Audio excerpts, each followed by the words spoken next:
Right, Scottie Sheffler's swing has been something that has just confused a lot of people. How can a guy that looks like he's fallen over half the time be the best golfer in the world and be the best ball striker in the world? Well, today what I'm going to do is try and make sense of why that leg action occurs, and then we're going to finish it with, I'm 180 away, I've got 3 balls, and I'm going to try and hit the green utilising the Sheffler shuffle. I've got no chance.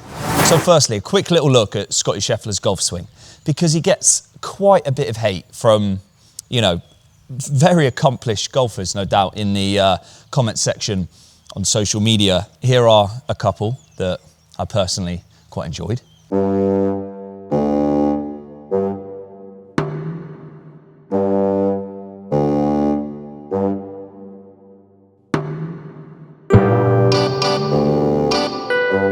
So the question is, why does that right foot go backwards, and how does that not actually affect or negatively affect his results?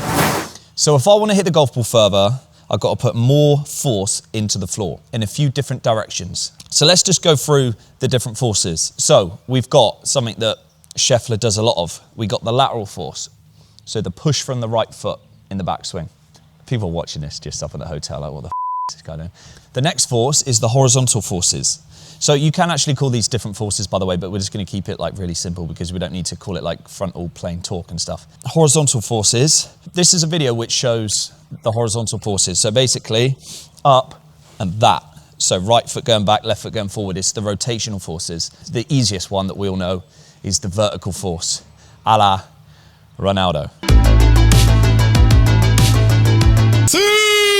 So generally in the golf swing, the sequence will be from the top of backswing, as we start to move towards the target, we start to rotate the hips. The order of things are different in different golfers, but generally, as you start to push laterally, you start to rotate. And then from there, the last force is that vertical force, just pre-impact, that last bit of pressure we put into the floor. Now Sheffler, he just has a lot of that. So a lot of horizontal force. And because he shifts so much, when he starts applying that horizontal force, he shifted so hard towards the target that there's not much downforce now on that right foot. Like the person on the pond, right? That force is happening, but there's not much downforce on that right foot because he shifted so much of his weight forward. So then he gets this thing going on. Now, if you look at this pre-impact and the positions he's in just before he hits the golf ball, it's just so good, obviously. You wouldn't be the best ball striker in the world if it wasn't. And that right foot going like this happens after he hits the golf shot. So you see all these wild follow-throughs that he gets, like sometimes he literally looks like he's struggling to stay up. But it happens after the golf shot, after the golf ball has left the face. So with that being said, here we go. Just going to set the camera so we've got the shot tracers. So we've got a camera facing the green, got some shot tracers. Let's try and do it. Right, I swear I've never actually tried this. So I'm just going to feel, pressure goes left, right foot goes back. You never know, this may be the start of something. 180 to flag, pins middle-ish in terms of depth, but on the right side of the green. So we're just going to try and aim middle of the green and see what happens. I mean, I've not even got that right foot back. That's wet, I think.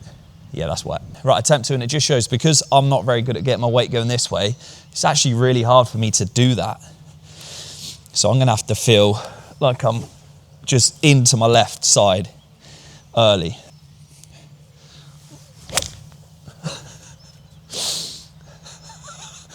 I mean, that's right of the water. I made contact with the ground about a foot after the golf ball there. Right, last go. This may be the most unsuccessful attempt at a Scottie Sheffler ever. Come on, just one on the green. Oh, it's looking good. Go on. Yes. Yep. Right, I hope that makes sense. Subscribe if you want more coaching content. I'm trying to get all the tour information and just make it as digestible as possible.